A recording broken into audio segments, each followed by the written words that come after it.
हाम्रो कलाघरको अध्यक्षज्यूको परिकल्पनामा उहाँले नै बनाउनु भएको हो।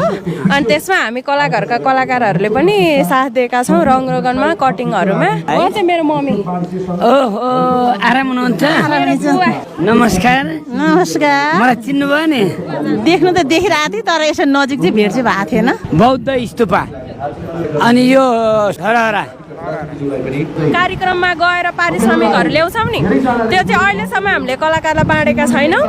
यो खाना बस्न व्यवस्थापन बाहेक सबै यसैमा निर्माणमा खर्च भइरहेको छ। हाम्रो नेपालको धेरै ठाउँहरूको हामी अहिले बनाउँदैछौँ। यो चाहिँ हाम्रो लुम्बिनी।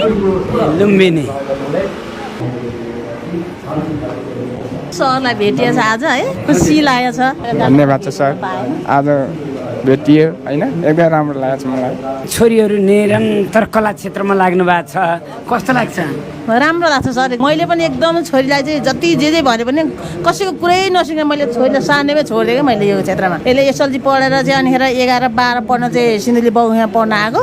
अनि हामी कसैले उसलाई, हामी बाबुआमा दाइहरूले कसैलाई यो कला क्षेत्रमा जा हामीले नभनेको, ऊ आफैले यो रेडियोमा चाहिँ त्यो कलाघरको चाहिँ एउटा नम्बर टिपेर चाहिँ त्यही नम्बरमा फोन गरेर आफै गएर भर्ती भयो। मसँग धेरैचोटि गीत गाएको छ नि, सुनेको छ, देखेको छु मैले। अहिले छोरी यो क्षेत्रमा पनि चाहिँ खुसी लागेको छ। पहिले भन्थेँ मान्छे फलानी छोरी बिगारी भनेर भन्थेँ है, जेसुकै मेरो छोरी कस्तो मलाई थाहा छ नि। त्यही भएर मेरो छोरीले पनि निरन्तरमा छोडिदिएको। आज यो दिन देख्नु परेको छ है। परमेश्वरलाई धन्यवाद, सरलाई पनि धन्यवाद, सबैलाई धन्यवाद दिन्छु कि म चाहिँ। मेरो छोरीलाई त विशेष म धन्यवाद दिन्छु। पहिला यिनीहरूले भर्खर सुरुवातमा गर्दा उहाँहरूले म आएर होइन हो।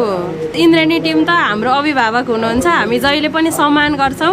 जति हामीले हाम्रो बुवा मम्मीलाई सम्मान गर्छौँ, हाम्रो अग्रजहरूलाई पनि हामीले त्यतिकै सम्मान गर्छौँ, किनभने हामीले अग्रजहरूबाटै सिकिरहेका छौँ। र अहिले हाम्रो यो मिति 2081 सालको चैत्र 28 देखि यो वैशाखको 3 गतेसम्म चाहिँ राष्ट्रिय महोत्सव चाहिँ हाम्रै आयोजनामा कलाघर सिन्धुलीकै आयोजनामा चाहिँ सञ्चालन भइरहेको छ। र सबैको प्रश्न भनेको चाहिँ इन्द्रेणी टिम आउँछ कि आउँदैन, कृष्ण कडेलजी आउनुहुन्छ कि आउनुहुन्न, र कहिले आउनुहुन्छ भनेर सबैले क्या भेटेको पछि सोध्ने चाहिँ त्यही। अनि हामीले आम नेपालीको माग अनुसार पनि होइन सबैले रुचाउनु भएको। हामी सानो हुँदाखेरि पनि आमा इन्द्रेणी भन्थ्यौँ क्या।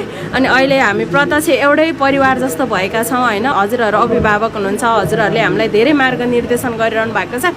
अनि एकदम खुसी लाग्छ।